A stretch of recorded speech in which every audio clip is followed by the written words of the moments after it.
screen bigger. Okay, so without further ado, I thank you guys for holding and living our best lives. But I'm going to bring the one, the only Natanya across, and I'm going to do an introduction of her once I get her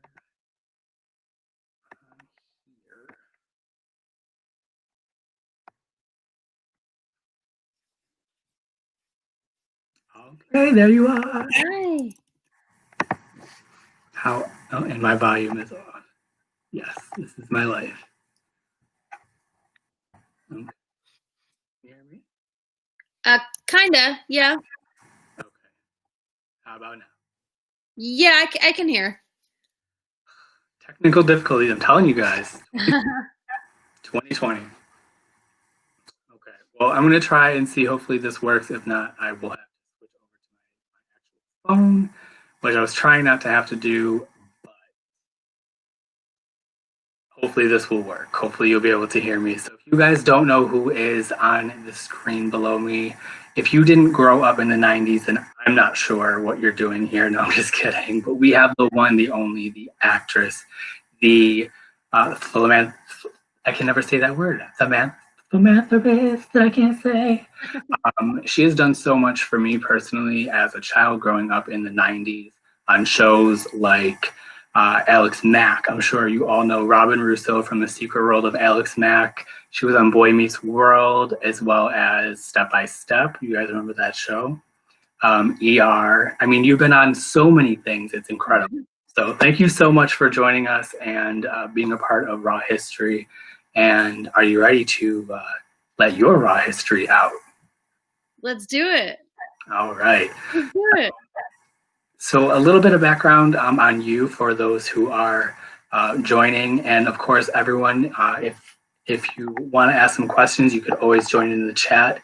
If you want to join in on the actual video chat towards the end, if there's time, of course, it's up to, how she feels. If you have time to do so, she, I'm sure, would love to ask or answer some of your questions as well. So it's on YouTube as well here as on YouNow. So thank you, YouNow, for sponsoring this as well. So a little bit about you. You actually started out at 2 years old in Mack, right? 2? Yeah. That's insane. So you started out at 2, which led to a Broadway production in Manhattan, where you lived in New York for quite a while, right?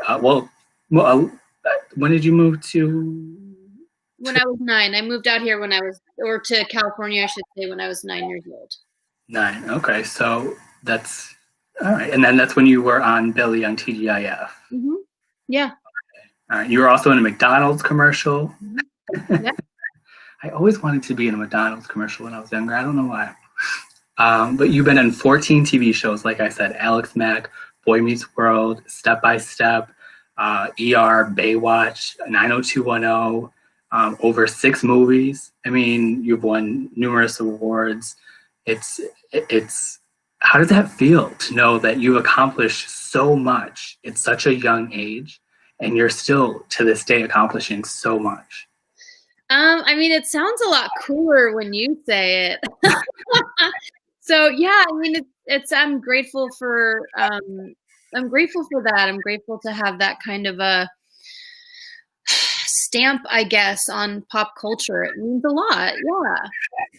I mean, I can say for myself, growing up, I idolized I used to tell all of my family that I could morph and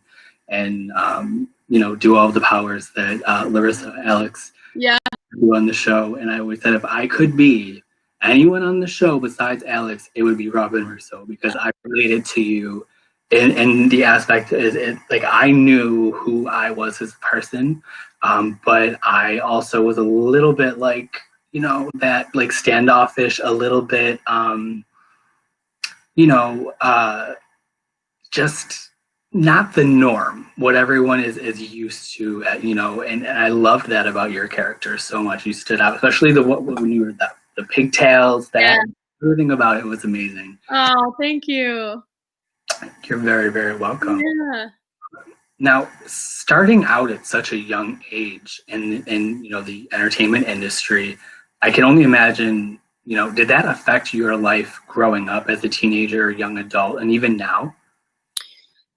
Yeah, I mean, as a teenager, yeah, it was just a different life. I didn't go to a regular school. I didn't do any kind of like normal things that kids were doing. It was all acting. That was my whole entire life, which I loved, but I also missed out on a lot of things too. And it also changes you as far as like your psyche and stuff like that, because you're just trained at a really early age to perform and work and make money, and a lot of lines get blurred and things start to get really confused. So yeah, I mean, and to this day, I mean, it's probably what I'm known for best, being an actress, and that can kind of fuck with your head still too, because now I don't have any current acting that I'm doing, so it always kind of makes you like, well, am I good enough if I'm not acting?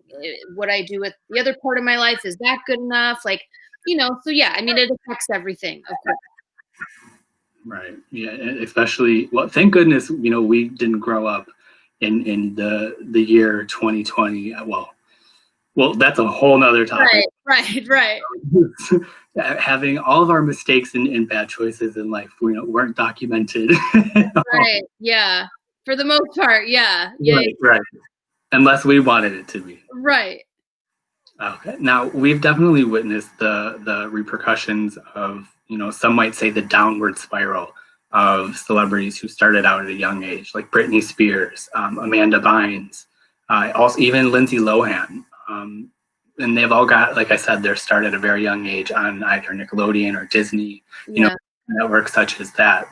And now, with that pressure to always be on, or, I guess for, like camera ready, basically, for the media, the paparazzi, the fans, the, everything. Do you have any advice for any of your younger fans who might be watching or will be watching later on, who are looking to get into the entertainment industry, as either an actress or a singer or whatever the case? Just really know who you are. Just know who you are. Google by a phone by Google. Only is that you? You getting a phone call? That's you by Google. Who's calling? Yeah, just know who you are and stand really strong in that, and don't compare yourself to anyone else, because God made you perfect exactly how you are. I think when we start to compare ourselves to others is when we really get into kind of like the shit of what gets really uncomfortable. It's like, I'm not good enough, I'm not as pretty as that person, or what have you, all of that stuff. And if you love acting, you have to remember to love acting, because if you don't, go do something else with your life, really. I can only imagine that the pressure of, especially being someone, so young, to be so impressionable on, how people look at you and what they feel about, the outfits that you're wearing. And it's so unfortunate that that's how it is. Hopefully, that changes with time. But that's amazing advice. It truly, and also I'm sure have a good team behind you. Yeah, I mean, definitely have people that you trust behind you that have your best interest at heart, of course, but just know who you are. Really know who you are. Perfect advice. Yeah.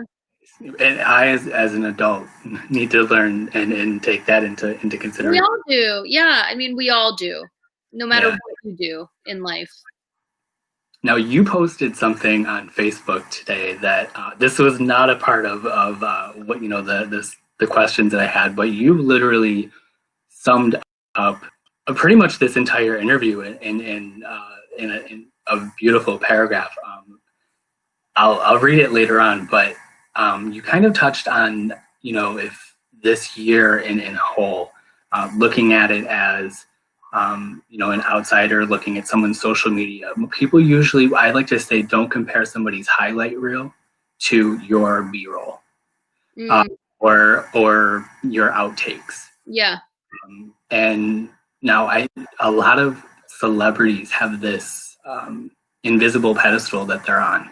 And do you think that a lot of, celebrities or, now YouTube influencers have kind of been hiding behind smoke and mirrors?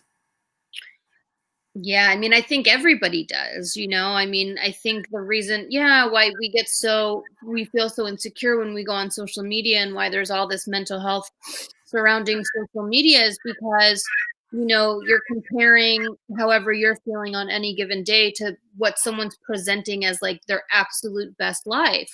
And, Right. None of that is real. None of that's real. Like this is what I look like most of the time.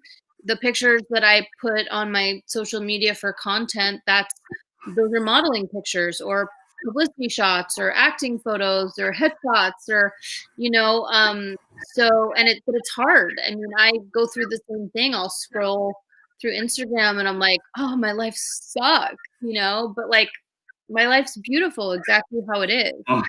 So it's all smoke and mirrors for the most part. Yeah. It really is. That's why there's a million filters. That's why there's a million ways to post something or, that's why there's like all this, hype around how many likes you get and how many followers you have. And, it's a lot of it is bullshit. And we all know that, but we know it and we don't even really like allow ourselves to know it, Right. Yeah. I always say, like, I'm the first to admit I'm the Facetune king, but I will never deny the fact, that I do it. I think that it's so kind of just, it kind of concerns me when these people, celebrities who, are clearly augmented for a lack of better words, and they're denying it. And then they have these children and young adults looking up to them as if that's the normal. And then they're denying the fact that they had any work done. At least I admit that I filter my. Everybody does. Everyone throws a filter, a quick little zhuzh over a picture. I mean, I'm definitely not afraid to go out without makeup or, I wear sweatpants most often. But if I take I don't even do selfies anymore because I'm just like so over it. But if I do a selfie or I take a picture with someone, I throw a quick, very subtle zhuzh over the picture. Right. Of course, we all do. Right. Yeah. I mean, that's the unfortunate, well, fortunate or unfortunate, the new world we live in. It is what it is. Yeah. Exactly. Yeah. Yeah. So now there's, speaking of. Just real quick, let me tell you, do you have a filter on yourself right now? I do not. Just a blue kind of backdrop deal? Blue backdrop and a ring light. You don't need a freaking filter ever. You're better looking like this. Isn't that crazy? Like, I see that, but you probably don't see that. And you probably think the same about me. And I'm like, oh, you're nuts. Like, of course I need a filter. But what we see and what others see isn't crazy, you know?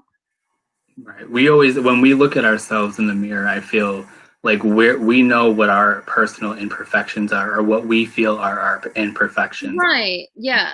Focus on. When in reality, we're all really just thinking about what other people are thinking about us. You know what I mean? Right. Everyone's self-obsessed. Everyone's self-obsessed. Yeah. Not like in a horrible way, but a lot of people, we think about, we're stuck in our own heads. So yeah. It's true. Yeah. Very true. And kind of leading into that, there's so much, a ridiculous amount of stigma placed on mental health and mental illness. And I myself have always been very, very open about my struggles with anxiety, with addiction, with depression. And I know you yourself have been open and past. We'll talk about that. But there's been so many instances where I tried to mask who I was, or who I really thought that I was. And I think I had mentioned to you, my whole life I felt as if I was playing a role for somebody else, that I didn't really know who I was until, actually just very recently. Now, do you feel like this stigma has gotten worse as time has gone by, or do you think that you see a progression in that being more accepted and understood? I think it's getting better. I mean, I think more and more people are talking about it. It's less taboo. It's less kind of like, a sign of weakness. And I think, I definitely think it's getting better. I do. There's so many people who, could use, their platforms that have, such a large audience that, some of them do. No, don't get me wrong. I'm not going to focus on, the negative by any means, but I think that there are enough people who are, out, speaking out on, like Kanye West with everything that was going on with him. And, there's just so many people, celebrity and non-celebrity alike who go, it's something that just is. And, you wouldn't go up to somebody who has cancer and be like, oh, you have cancer, like, oh, you're so crazy. Like, nobody chooses to have a mental illness. So the fact that there's that stigma around that, it boggles my mind. But I also agree. I think that it is getting much better than. Yeah, I think it is. Yeah. Now that it's becoming, the year that we're in, I think that everybody is going to be a lot more aware of what, people have gone through for years and have been called crazy for. So yeah, that's true. Now, do you yourself suffer from any mental illnesses or mental health issues? And if so, how do you cope, with that, being in the limelight and out of the limelight? And how do you maintain, that stability that you need to keep going? I mean, I have situational depression and a whole side of anxiety that I had no idea about that kind of came out throughout quarantine and COVID. And I've had panic attacks before, or anxiety attacks, when something was so huge that was happening that I had no control of. But anxiety hasn't necessarily been my thing that I've struggled with until this year. But depression, yeah. I mean, there's days I can't even get out of bed, and obviously, I've struggled with addiction and alcoholism for a good portion of my life. And that is also, in my opinion, a mental health diagnosis as well, and a disease of the brain. And, so I've had a lot of different things that I've kind of dealt with throughout my lifetime, and I just do the best that I can. And there's some days that I can't do anything at all, and I'm okay with that, and I'm really blessed and fortunate to have so many incredible people in my life that really support me and keep me going. My boyfriend and my family and my kind of support system. As far as that goes. So I know how lucky I am, because I know there's people who really feel like they suffer in silence and all alone. And if I let myself, I will too, I think I've just been trained so well after all these years of being sober that I don't sit in it for too long. I have a sponsor through AA, and I try and get out of it as quickly as I can. And then there's some days where I'm like, fuck this, I'm just going to sit in it. And that's the best I can do on that day too. Absolutely. That's awesome that you have, those people, there to, kind of assist you on those days that it's not so, easy. Because, like you said, there are days where I'm sure it's much easier than others to go through that. Now, outside of acting, you also do work for a rehab facility, which it's called Restore Health and Wellness. Yeah. All right. And you've also, this is amazing. I did not know this. You founded San Bernardino Valley Feed the Homeless organization. Mm-hmm. Now, how does it feel to know that you are using that platform that I was discussing, that so many people have for good? Like that has to be an amazing feeling to know that you're, doing, a service to people who are, in need, especially now. Well, I try not to think about it, because the more I think about what I'm doing, the less I'm like out of what I'm actually doing. Right. So I just do it because it needed to be done. And, I was at the worst part of my addiction. I was homeless at one point myself. And I just saw a really big, it's San Fernando Valley, but that's okay because it's in California and not a lot of people know how to say that. Right? I said it wrong like 12 times. Yeah. I'll get it. I was just driving around and there was such a need for someone to do something and just try and like feed some people out there and also go downtown to Skid Row and all of those places. So yeah, it's been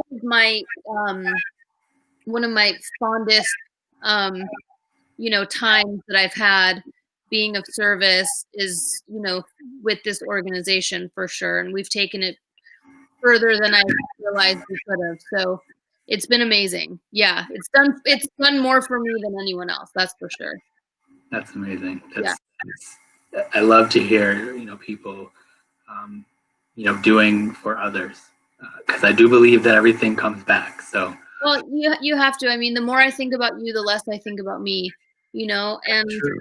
If we're not of service in the world, I mean, just our purpose is dim, obviously love is, I believe, why we're here on this planet, but also to like help when you can, how you can is so important and will provide you an experience in your life that I've always tried to like provide to myself with drugs or alcohol or shopping or sex or whatever it was. But being of service to another human being actually was able to provide me that spiritual experience that I could never quite find with anything else. Wow. I never even thought of it that way. That's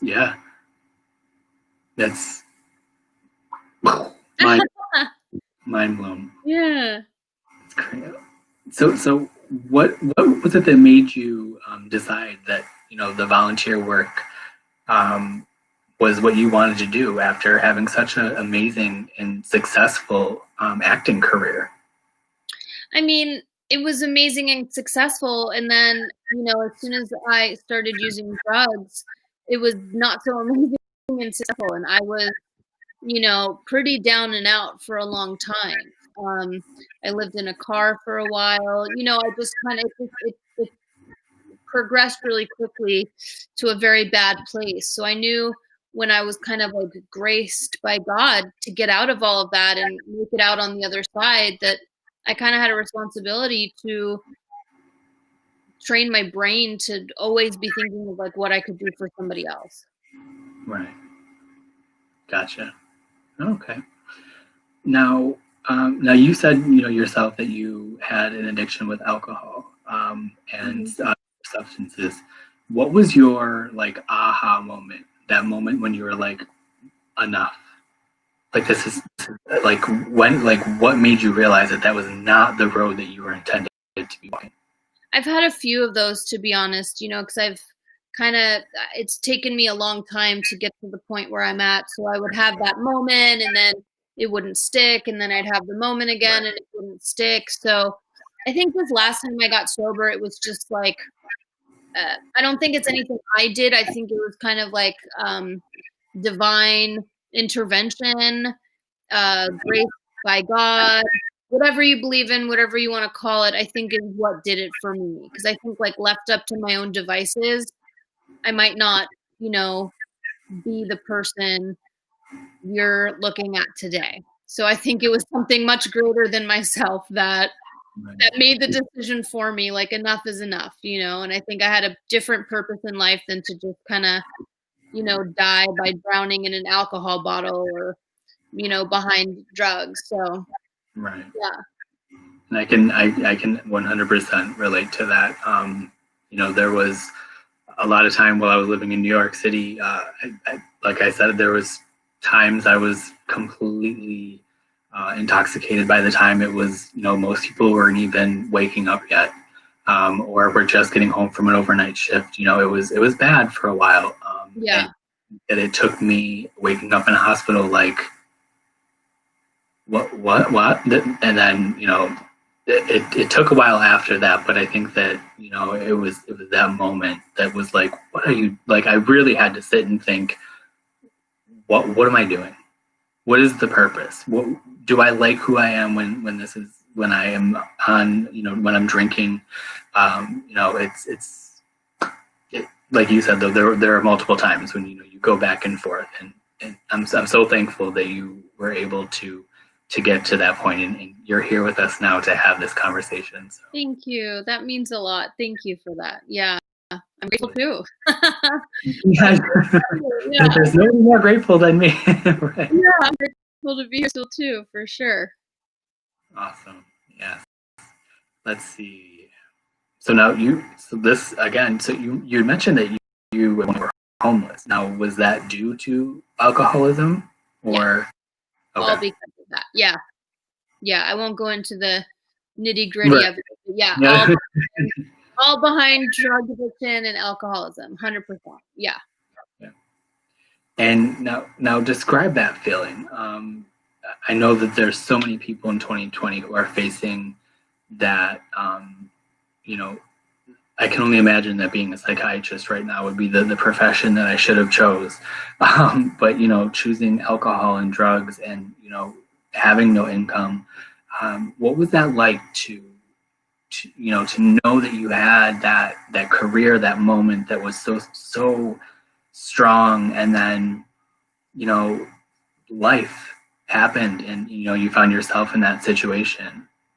I mean, it's heavy, and you keep drinking to not have to think about how heavy it is, and to Right. not have to think about what you lost.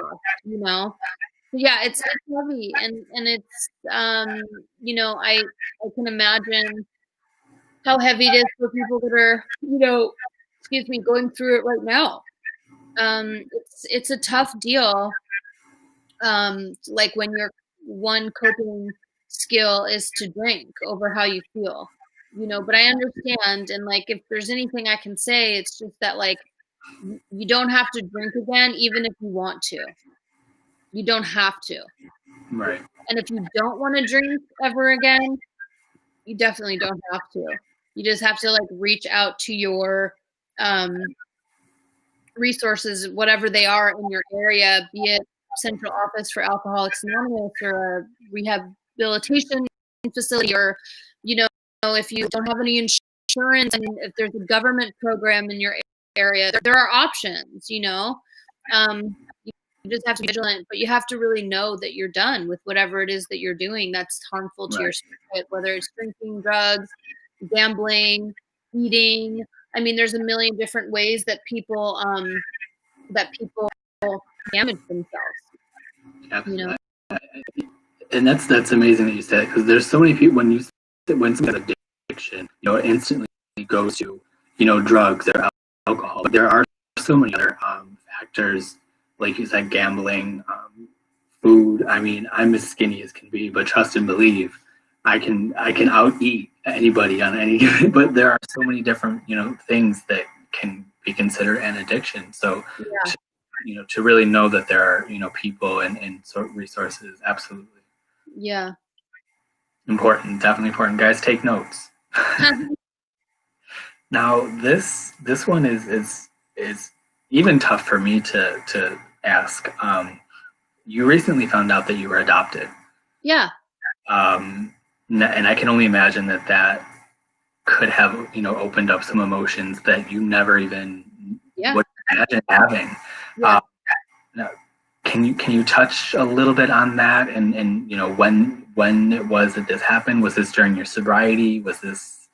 Yeah, it was about 4 years ago. So yeah, I was sober a long time, even at that point, and it all kind of came about a weird way. But yeah, I matched with someone on 23andMe, and that kind of started the whole story and led me down a whole path of Pandora's box. More I looked into it, I found another family member, and they were all pretty close family members, not distant cousins, but a grandpa, uncle, brother, sister.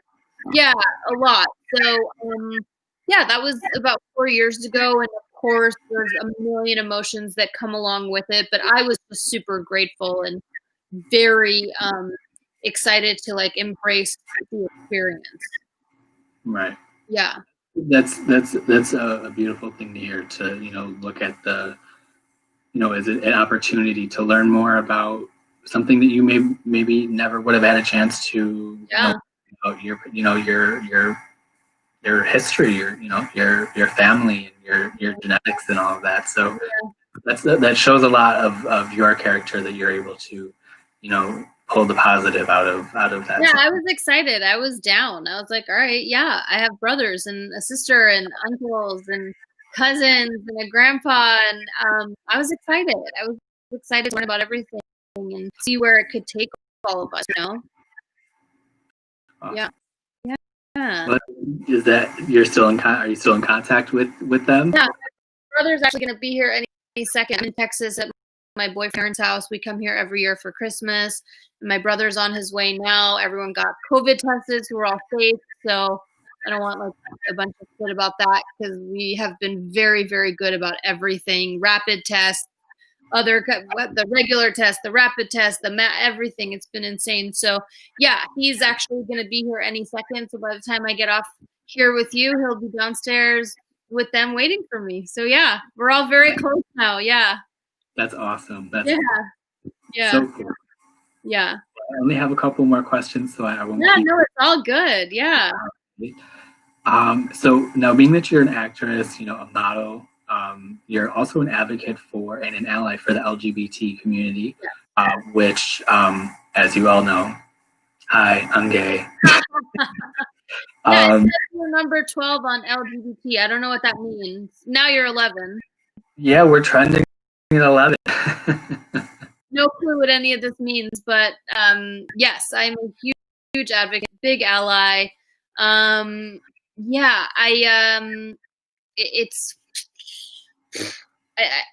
It's hard to kind of express how I feel about the community in a way that doesn't sound kind of arrogant for somebody who identifies as a straight female, but I have a love for anyone who is brave enough to express themselves in a world who tells you you couldn't be what you are, right? And I think that there is no other community that is as bold and brave as the LGBTQ community by far. And yeah, I've kind of just all my best friends have always been gay, male, female,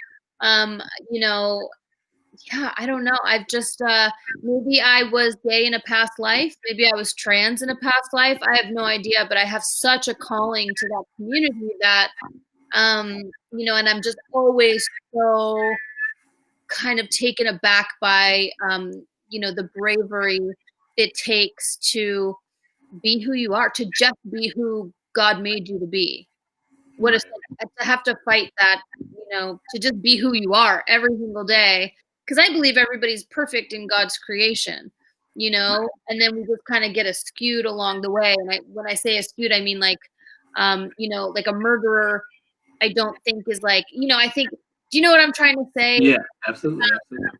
But for someone who was just born exactly who they were supposed to be and then has to fight that for their whole life and be scared to be that and get picked on or bullied or ousted by their families or what have you. Yeah, I mean, I wish I knew more I could do than to just be an ear, an ally, an advocate. And maybe that's my next project, to figure out how I can really jump in there and be of service more to that community. But yeah, so yes, I hope that answered that question. Yeah. Well, I know somebody who, might be able to, Please, yeah. Tell him to let me know. I'll let you. I'll definitely I'll keep you guys in the loop. Awesome. And I thank you first and foremost for standing up for not just the LGBT community, but for the Black Lives Matter movement. Many things that I think are, and I say that with quotes because I don't feel that way. But it's what is the media making the topic of discussion, and then it's kind of on to the next in the non. Yeah, exactly. That's exactly right.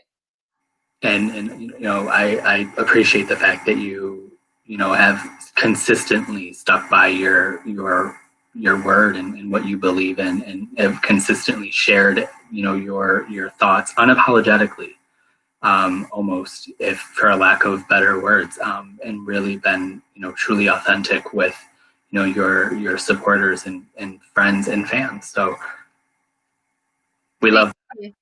I love you guys too. Thank you.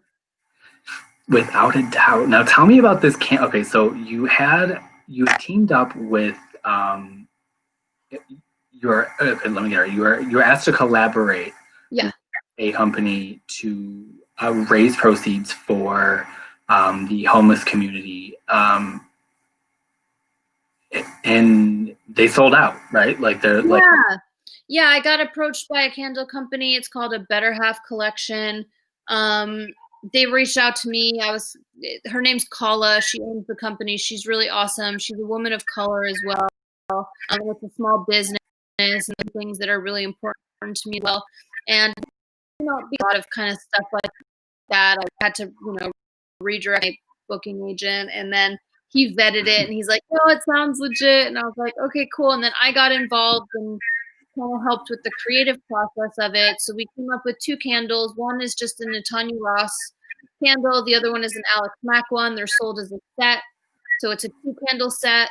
I think we separated them now for the month of December for some people that just wanted one or the other. But yeah, 20% went to Blessed Bag, which is an organization in Los Angeles that packs a bag for a man, a woman, and a dog that has like pretty much everything someone would need to kind of survive for like at least a week or so out on the streets. Yeah. So really, and the woman who created that organization, her name's Bella Baskin, and she's amazing. Her and I have teamed up many times before with my Feed the Homeless and her Blessed Bag. So her organization, I thought it was tacky to like have the proceeds go to my own organization. So it was just like a perfect fit. And yeah, we sold out the first week of pre-sale in October. We did it again in November. We were able to feed recently, or pass out, I should say, almost 75 bags. Yeah, with the 20% of the proceeds that went to that. So that was awesome. And I felt really lucky to have been asked to do that. And the candles are still up. It's I think there's a link in my bio on Instagram. It's just if you go to her page and then in her bio, it's just the Natanya set. So yeah, that was really cool. Well, now that I know that they're not sold out, I know where I'll be making some purchases for Christmas gifts. Please do. Yes, please do. That would be awesome. They're separated now, so you can pick either or. And yeah, it was a really cool thing to be a part of. And I got a lot of support from my acting friends from that. That was really special. On my Instagram, on my highlight reel, it just says, I think, candle collab. And I kind of saved all of the different videos my friends had made for me, helping me promote everything. So it was a really cool experience. Yeah. And I remember joining with the live stream with you and Angelique. Oh yeah, for the can. Yeah. I was like, oh my gosh, like two of my people. Like what? Yeah. Angelique was awesome in helping me promote that too. She's been a good friend since we were 9 years old. So I know you guys basically grew up together.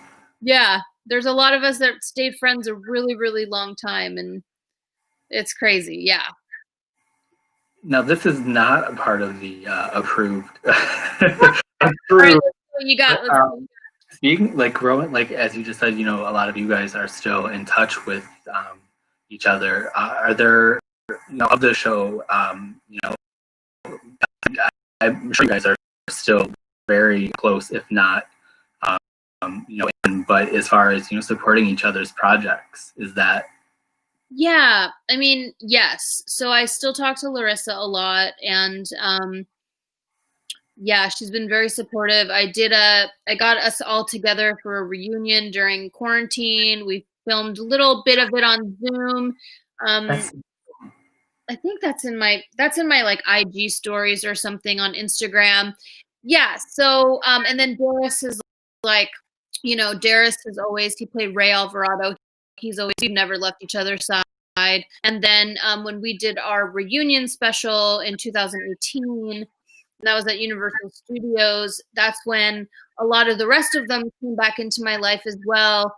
Primarily Jason Strickland, who played Scott Green, and he's one of my best friends now. And he has his own production company called In the Light Productions, and he makes these incredible projects. He's a brilliant director. He's always supporting everything I'm doing too.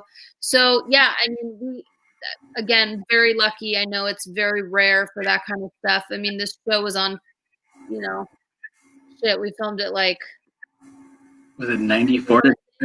Yeah, we started filming, I think, in like 91 or 92. Say 91, yeah. Time ago, yeah, and we've you know, for the most part remained. I mean, yeah, it's crazy. It's really crazy, and I still talk to the creator Tommy Lynch all the time too. So, yeah. That's awesome, and that it shows that. I mean, you could tell with the chemistry that was on that show, just as you know the edited episodes, that there was that chemistry, and that's something that you can't really you can't fake that. No, you can't. And we grew up together. No, we knew each other. I'd have been like, what do you? Yeah. I mean, yeah, we grew up together in like the coolest decade of all. You know, and that's what we experienced together. Like, is a completely unique experience to us, and that's special. You know, so yeah. Perfect. Well, I'm still keeping my fingers crossed for some type of reunion. I know I tried as much as I could back, was last year, I think. But fingers, we got this. We're fingered crossed too. Yeah. Well, I won't keep you much longer. I just, for everybody who's watching and listening later on in the podcast, if you want to let everybody know where they can follow you or find you on social media, any projects or anything that you're working on personally or just even internally. Yeah. My Instagram is just Natanya Ross. So NATANYA ROSS, Natanya Ross. I'm pretty easy to find on Instagram. My fan page on Facebook is the same, Natanya Ross. And yeah, I mean, no projects coming up super quick. I have a really amazing booking agency that's working on kind of getting me into all of the everything's shut down right now, so there's not a lot. You can also find me on Cameo. I'm on Jemmy. Jemmy does a lot of cool like Zooms. We're thinking about putting together like our own little 90s convention. So yeah, there's different stuff going on. The candles are still up for sale. And, I'm hoping some really cool kind of deals come through in 2021. I know it's going to be a new year. And I think that it's a great time to really reinvent the art of what we've all lost, I think, throughout the years. And that's really being able to fully be aware in our complete I can't think of the right words. Lord help me. But just like being framed to write a book. I mean, you have stories that I'm sure. Yeah, I'm hoping I'm writing that book this year. That's the goal. We'll see. Got a little work to do before I can get started, but yeah. So we'll see. Perfect. Fingers crossed. Well, I'm sure whatever it is that you set your mind to, you will definitely be able to accomplish. Thank you. And I definitely appreciate all the all of the time that we've had, just discussing this, just even up to this moment, and I know that we touched on a lot of things. Is there anything that I didn't necessarily ask or talk about that you would like to? I talk a lot, so I'm sure that. So do I. No, I don't think so. I just want to remind everybody that, one of the most damaging things you can do is to compare your insides to somebody's outsides. And it's really hard because we live in a world where everyone looks perfect and beautiful on social media. And that's not reality. And you are perfect exactly how you are. You are perfect exactly how you are. That's the truth. And I say it because I need to hear it too. So yeah, I think that's what I would leave everybody with, and to have a really beautiful holiday. And no matter what your circumstances are, you know, one, there's a way out of it if you don't want them anymore. And two, if you think that the hand of cards you've been dealt is bad, I can guarantee somebody's got a much worse deck. So it's just something to remember, and that we need to be grateful and be there for each other and be kind. Be kind. You know, I don't care what kind of car someone drives. I don't care how much money you have, what Gucci purse you have. I don't care about any of that. Like, to me, the coolest fucking thing somebody can be is kind. There's nothing cooler. That's so dope when someone's just that kind. Like, that blows everything else out of the water. So that would be my thoughts I would leave everyone with. Perfect. I couldn't have summed it up any better. I couldn't. Well, again, thank you so much, honestly, for taking this time, especially right before Christmas and the holiday, to share your story and join us here on Raw History.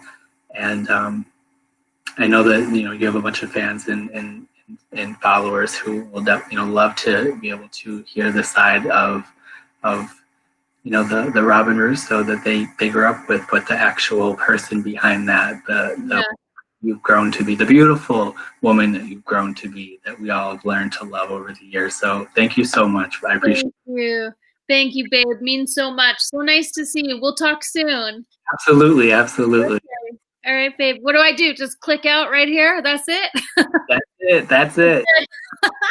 All right. Bye. All right. Have a good night. You too.